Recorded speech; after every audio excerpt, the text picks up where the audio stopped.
Capillary fluid exchange, basically fluid की movement across the capillary membrane, ये govern हो रही होती है बाय द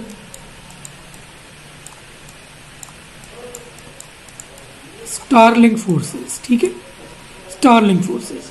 अब स्टार्लिंग फोर्सेस में जो इंपॉर्टेंट चीज है वो ये है कि 4 तरह की फोर्सेस हैं जो गवर्न कर रही हैं फ्लूइड के एक्सचेंज को।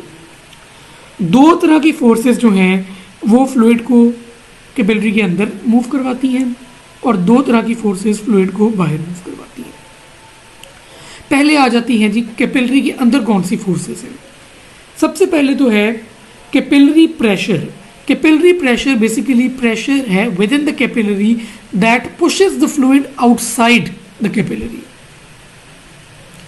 और दूसरी फोर्स जो है कैपिलरी के अंदर वो है प्लाज्मा कोलॉइड ऑस्मोटिक प्रेशर। ये बेसिकली है ड्यू टू द प्रोटीन्स, ये फ्लूइड को सक इन टू करती है टुवर्ड्स द कैपिलरी। ठीक है, इसी तरह 2 प्रेशर्स हैं आउटसाइड द कैपिलरी। एक तो आ गया इंटरस्टिशियल फ्लूइड का हाइड्रोस्टैटिक प्रेशर, अगर ये ज़्यादा होगा तो फ्लूइड कैपिलरी के अंदर आएगा।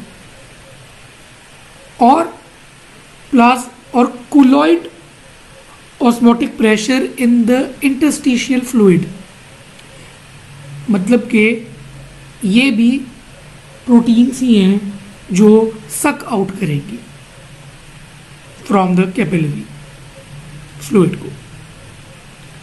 अब आ जाते हैं पहले इस फॉर्मूला पे। फॉर्मूला जो है वो क्या स्टेट कर रहा है, JV जो कि है नेट फ्लूइड फ्लो इक्वल्स के जो है वो डिनोट कर रहा है परमिएबिलिटी कोफिशिएंट है इस कैपिलरी की मेम्ब्रेन का, PC माइनस PI, मतलब कि colloid osmotic pressure of capillary minus colloid osmotic pressure of the interstitial fluid, मतलब कैपिलरी वाला जो कि बाहर निकाल रहा है फ्लूइड को और इंटरस्टिशियल फ्लूइड वाला प्रेशर जो कि अंदर लेके जा रहा है कैपिलरी के, उसको माइनस किया, माइनस सिग्मा जो कि है रिफ्लेक्शन कोफिशिएंट, जो कि परमिएबिलिटी है टू द प्रोटीन, कैपिलरी की मेम्ब्रेन की परमिएबिलिटी टू द प्रोटीन। ठीक है, ये capillary membrane permeability to the protein, ये capillary membrane permeability to the fluid है। ठीक है, इसी तरह colloid osmotic pressure of the capillary minus colloid osmotic pressure of the interstitial fluid.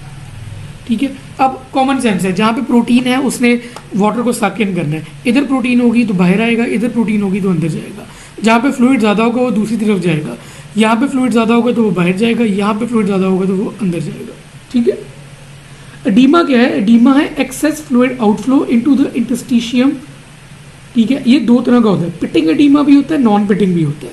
अब एडीमा जो है वो पिटिंग भी है, नॉन पिटिंग भी है।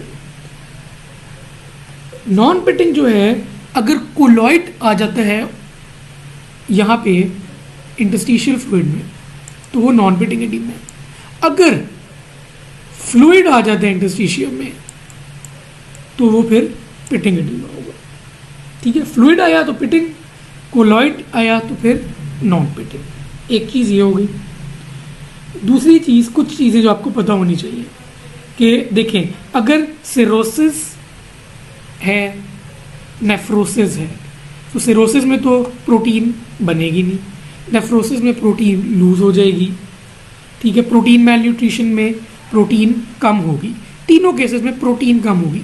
प्रोटीन कम होगी तो उसकी वजह से आपका प्लाज्मा प्रोटीन्स कम हो जाएंगी, तो फिर आपका ये वाला प्रेशर हो जाएगा कम, प्लाज्मा कोलॉइड ऑस्मोटिक प्रेशर, तो फिर उसकी वजह से फ्लूइड अंदर नहीं आएगा तो बाहर एडीमा हो जाएगा। ठीक है,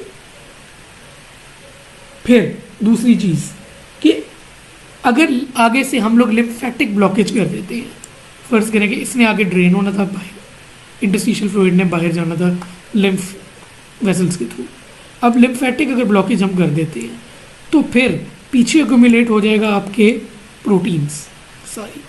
अब जब प्रोटीन्स एक्यूमुलेट हो गई तो अल्टीमेटली क्या होगा कि उसने सारा अंदर से भी फ्लूइड बाहर निकाल लेना है। अंदर से फ्लूइड बाहर निकालेंगे तो ऑब्वियस बात है एडीमा हो जाएगा, और इस केस में नॉन पिटिंग एडीमा होगा।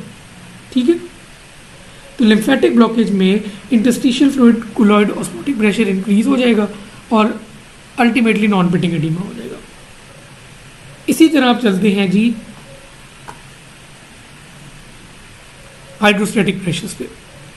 अगर हार्ट फेलियर है तो कैपिलरी ऑस्मोटिक प्रेशर इंक्रीज होगा, बाहर निकल जाएगा, पिटिंग एडीमा हो जाएगा।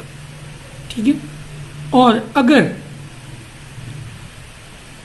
किसी वजह से परमिएबिलिटी चेंज हो जाती है मेम्ब्रेन की, कोई टॉक्सिन्स आ गई, इन्फेक्शन हो गई, बर्न्स आ गया, सेप्टिक शॉक हो गया, तो उसकी वजह से भी अल्टीमेटली ये होगा कि ये कोफिशिएंट कम हो जाएगा। ये कोफिशिएंट कम होगा तो फिल्ट्रेशन उतनी ही स्पीड से हो जाएगी, परमिएबिलिटी इंक्रीज हो जाएगी उस